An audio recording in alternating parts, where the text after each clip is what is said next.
अध्यात्म को स्वीकारने में इतने संशय, इतने सवाल।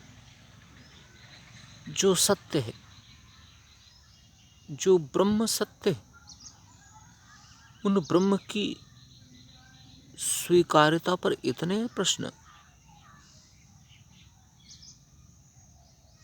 ये तो अज्ञान की पराकाष्ठा है। यदि अज्ञान नहीं होता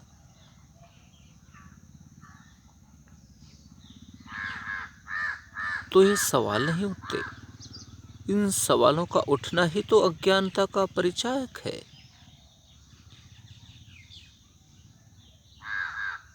ये असमंजस की बात है। जो सत्य है उसके लिए प्रश्न उठाए जा रहे हैं।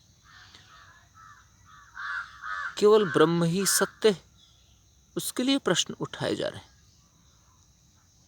और जो हमारा शरीर नश्वर, क्षणभंगुर, भुसभुसाता रेत का महल है, कब ढह जाए, कब बिखर जाए, कब नष्ट हो जाए, कब अस्तित्व विहीन हो जाए, कब प्राणहीन, श्वासहीन हो जाए, इसका कुछ भी पता नहीं। उसे हम सत्य मानकर जीते रहते हैं। ये अज्ञान की पराकाष्ठा नहीं तो और क्या है।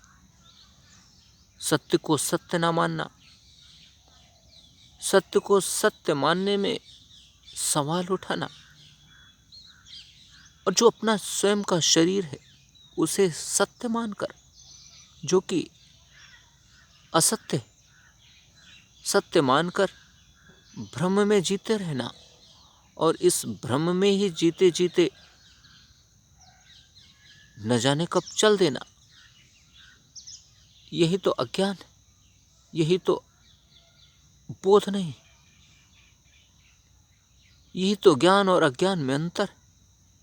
यदि ज्ञान होता, ज्ञान की जागृति हो गई होती तो ये प्रश्न नहीं उठते। ये अज्ञान से परिपूर्ण बातें सामने नहीं आती, बल्कि ज्ञान की वह दृष्टि सत्य को सत्य, असत्य को असत्य के रूप में परिभाषित कर पाती, पहचान पाती। अनेकों लोग इस बारे में सवाल करते हैं, आध्यात्म से क्या लाभ है, पूजन अर्चन से क्या लाभ है, ईश्वर के ध्यान से क्या लाभ है, भगवान की आराधना से क्या लाभ है। यदि उन लाभों को महसूस कर पाते, उन लाभों को स्वीकार कर पाते, तो ये सवाल ही क्यों करते। इसका तो अर्थ यही है कि अज्ञानता के वशीभूत होकर अभी तक जिए और जीते जा रहे हैं। अब खुद की ज्ञान की आंखों को खोलना आवश्यक हो गया है। अज्ञानता की उस पराकाष्ठा तक पहुंच चुके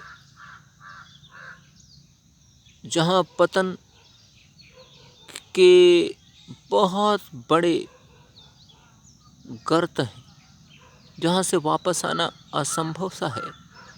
उस अंधकार से, उस अंधकार में विलुप्त होने के बाद अस्तित्व समाप्त होने का खतरा। पर हम उसी तरफ बढ़ते तो जा रहे हैं, दौड़ते तो जा रहे हैं, और हम जानते भी नहीं हैं,